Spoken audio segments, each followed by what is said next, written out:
직무 경험이 있고 졸업한 지 1년 6개월을 초과하지 않았고 대기업 최종 면접을 2번 이상 가본 경험이 있다면 아직 대기업을 도전할 만하다라고 생각합니다. 오늘은 중견기업에 최종 합격했지만 대기업 도전을 계속해야 할지 고민하는 분들을 위한 영상을 준비했습니다. 1차 사에서 그룹사로 이직하는 게 필터링도 있고 어렵다는 이야기를 많이 들으셨죠? 그리고 원래 가고 싶었던 곳은 아니지만 괜찮은 회사에 합격했다면 일단 다니면서 이직을 고려하는 게 좋을까요? 오늘은 이 영상에서 명쾌하게 그 기준을 정해드리겠습니다. 먼저 다음에 해당되시는 분들은 대기업을 더 시도해볼 만하다라고 생각합니다.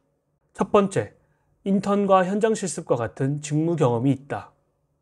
일부의 케이스일 수는 있지만 이번 3월 공고에 모의 면접 피드백을 받으신 분들 중 최종 합격을 하신 분들은 모두 최소 2개월 이상의 직무와 관련된 경험이 있으셨습니다.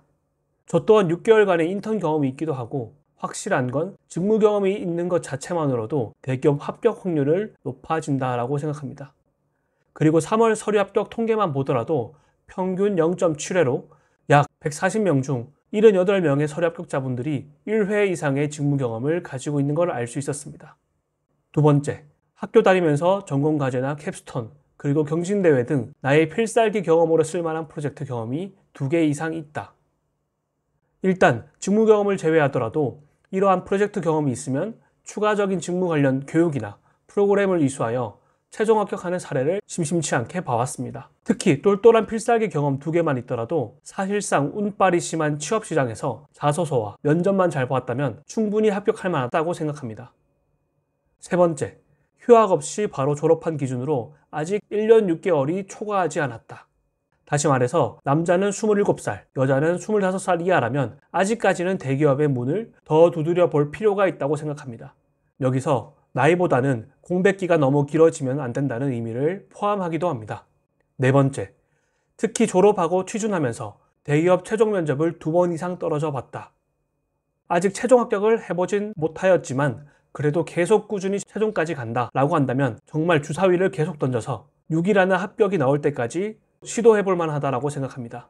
멘토링과 취업 컨설팅을 하면서 첫 시도에는 서류 탈락, 두 번째 시도에는 1차 탈락, 세 번째 시도에는 최종 탈락, 네 번째에는 최종 합격을 하신 분도 본 적이 있습니다.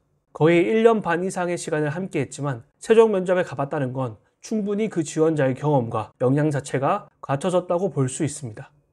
반대로 다음과 같은 분들은 현재 합격하신 기업에서 직무 경험을 쌓아보시는 것이 더 좋다고 생각합니다. 첫 번째, 학부의 연구생 경험을 포함하더라도 아직 직무 관련 경험이 없다. 앞서 말씀드린 것과 같이 직무 경험이 있다는 건 취업에 있어 매우 큰 역할을 한다고 생각합니다.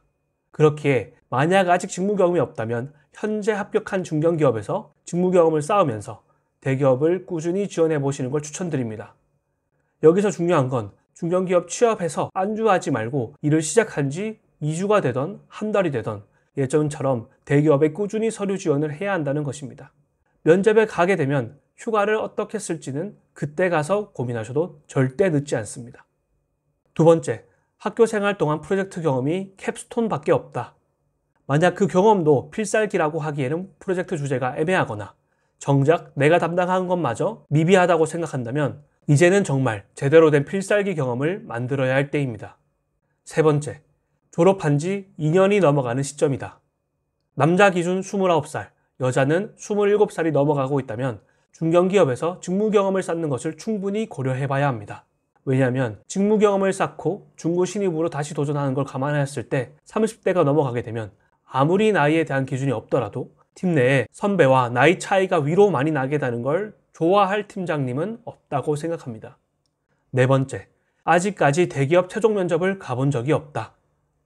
졸업을 하고 취준을 하면서 대기업 최종 면접을 한 번도 가보지 못하였고 서류에서 떨어지거나 1차 면접에서 아쉽게 떨어진 것이 전부라면 이는 분명히 자소서에 보완해야 할 점이 많은 것으로 볼 수 있습니다. 다시 말해서 지원 직무와 관련된 본인의 경험과 역량을 되돌아볼 필요가 있다는 것입니다. 그렇기에 위와 같은 경우에 해당된다면 지금부터 중견기업에서 직무 경험을 쌓고 대기업에 도전해보는 것도 하나의 방법이라고 생각합니다. 저는 취준을 하면서 최종 합격까지 거의 1년 반 이상의 기간이 걸렸던 것 같습니다.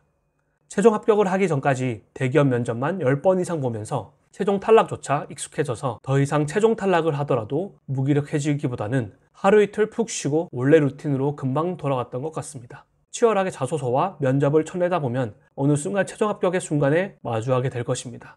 드디어 지긋지긋한 취준생 탈출이다 라는 생각도 잠시 원하던 대기업이 눈에 아른거리실 겁니다.